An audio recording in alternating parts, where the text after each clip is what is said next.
Good evening. This is a bit of a late trade recap for the day, only because my football team, Arsenal, or soccer team, Arsenal, were playing here in the UK at 7:30, so I just watched that and it's just finished. And it was a win. And a win for my football team, plus also a win for me for today. I finished the day pretty green, not a bad day. Played my levels. I had a little bit of over trading as well. And could have been worse. I realised I was over trading and stopped myself and walked away. So I'm just going to go into my trades for today. I had a couple of levels in mind. On the hourly we was watching, let's go to the hourly first. On the hourly I was watching this break of structure. So we got the trend line of the previous all-time highs, and I was watching 49.39 for a bounce, and look at that, we've kind of come into it just in the post market, but I didn't take the bounce, we didn't get down there. I was also watching for two possible trades up at 49.56 area, and that was either a rejection off of this area here or a break and retest long. There were the two plays. The rejection was higher risk and the break and retest was with the trend, and that would have been a higher probability one had it worked, had it even triggered, but it didn't. We got FOMC tomorrow as well, so I kind of half expected a bit of a sideways day, and that's kind of what we got. The price action was pretty poor today, and to be fair, I probably shouldn't have even traded. I did take some trades, and I'm going to go into them now. So I'm going to go into the 5-minute chart. And in fact, before I do that, let's open up my broker, which is Apex, and I've got Ninja Trader open here. And it's easy to show you the trades on here because they're written. You can see lots of arrows on this today, so lots of over trading, which I'm not proud about. So the first level, I was watching the 49.56 area, and we were pretty much there. We came into it around about midday, and that's the first time we got to it. If I just scroll back, we got close at 10 AM, and I was tempted to take it, but it still wasn't quite where I wanted it, and it went until midday. I have a rule where I don't really want to trade after midday, but I saw it coming to the level. I saw topping tails, I saw tiredness, I saw reducing volume as well as the price was increasing, and I've also got this chart here, which is my order flow cumulative delta, which shows me the delta and the volume, and I was seeing a bit of red here, and I was seeing more red than I was seeing as the price was rising, and that usually means that there's more selling volume than there was buying volume, and you can see that on the flow. I use the order flow charts as well. These are footprint charts, and you can see it was getting tired. Maybe if I go back and find it about there, here we go. So I was watching these order flow charts as well, or footprint charts, and you can see the sellers were getting a bit tired, the buyers I meant were getting a bit tired up at these top areas. It was starting to level out as well, and it's mainly when it came into this area here, which is when I started which I realised it's getting tired. Indecision there was no real buyers coming in, no new highs being put in as well. And the volume, if you look at the delta as well, the delta was showing a negative, quite a negative volume. It went from being green to red, and that signifies that the buyers were kind of running out of juice. So I was pretty confident using volume, price analysis, order flow analysis, and also I was watching level 2. I don't have the bookmap open at the moment, but I have bookmap open as well, and I can see we had a few sellers above, but there wasn't much left up there, so liquidity was further down. So there's lots of reasons why to take it, and it's 12 o'clock as well, and that's kind of, I like to use that as my cut off, despite what you see all these arrows back later. So I took a couple of contracts short here, and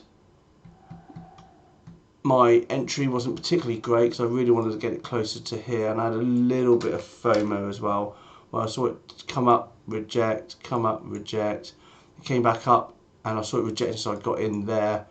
And I was watching the price as well, and I kept seeing it push up and reject, push up, reject, push up, reject, and that's why I was confident to take a couple there. So I took 2 contracts. I was looking for an add as well. So I came in, it touched the VWAP. I should have got out on the VWAP. That was my exit, and I kind of wasn't paying too much attention. So I got out there as it come back up, and then I added again there. So I kind of got out, saw that it was putting in a top in tail, saw that we had increased volume as well on the selling. So I added again back there, and my next out was there.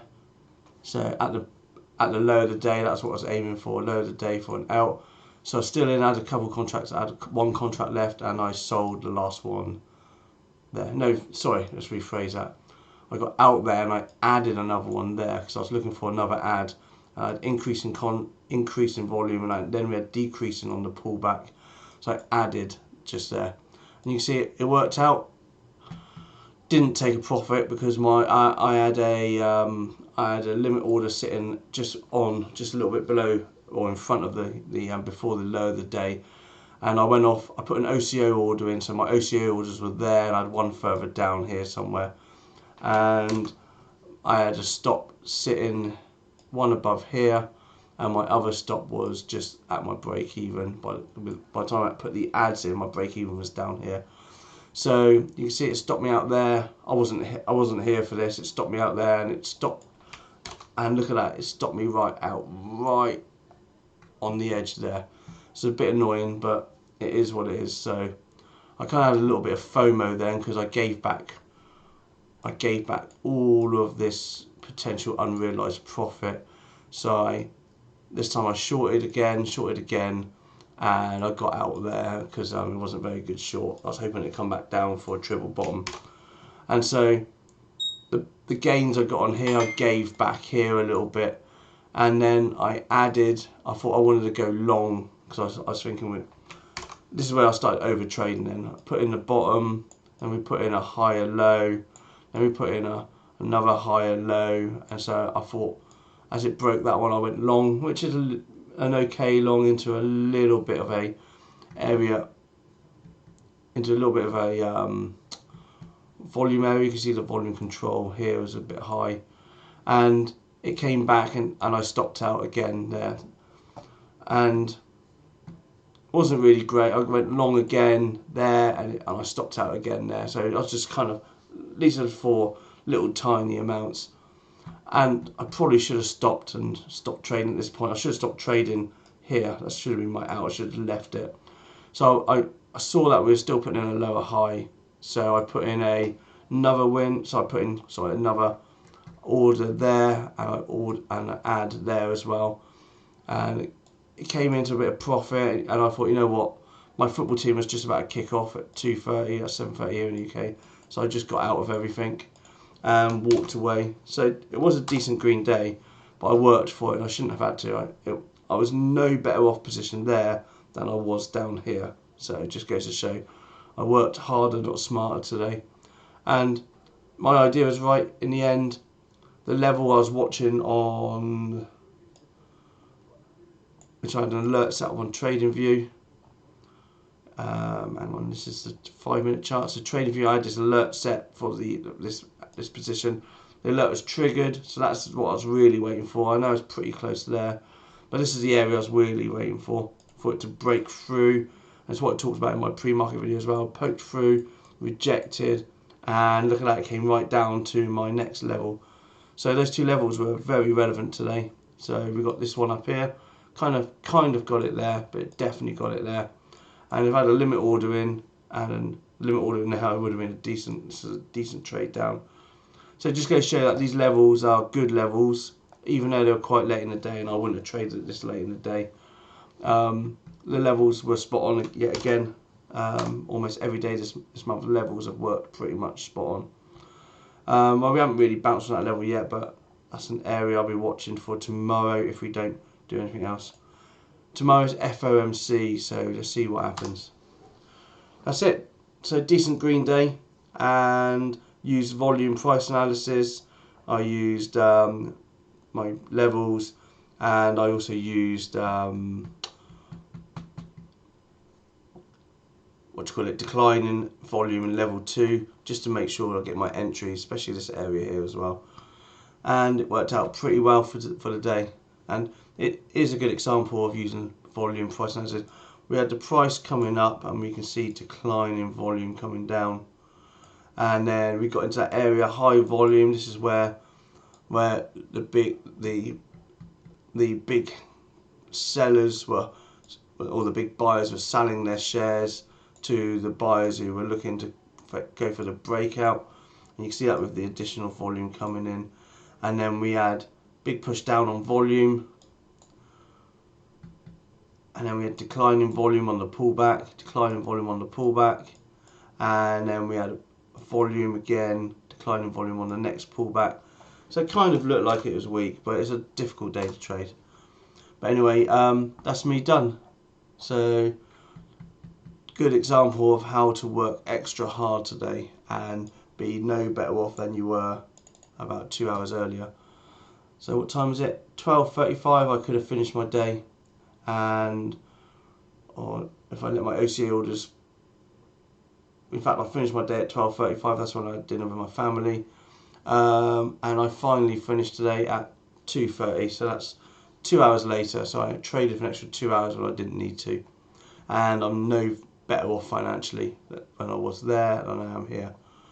Just extra mind power and extra brain power used, and I could have spent that time with my family a bit more. So that's it really. Tomorrow I will be doing my live video again at 9 AM Eastern time, or in the UK here that's 2 PM. Don't forget to tune in and pick up some of those levels, because as you can see now, these levels work great.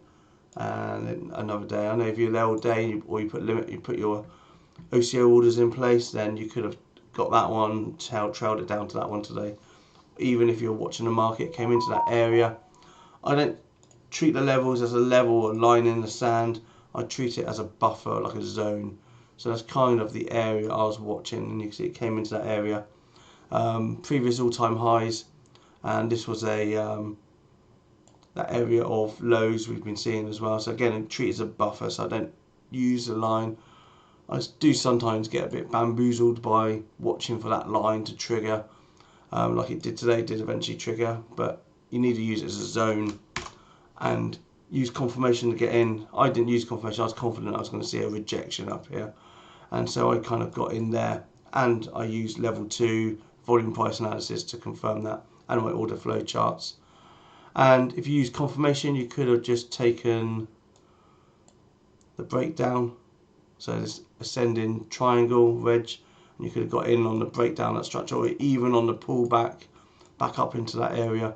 But by the time you get into it and pull back, you're kind of late. I like to just keep my stops tight, and my stop would have been just above there, above the high, a few ticks, maybe 2-3 ticks above the previous high of the day, and that would have been served well. That's how I work, and I just layer in and look. And like I said, I look for ads today. I got one ad there, my next ad was there, and those 2 ads worked perfectly.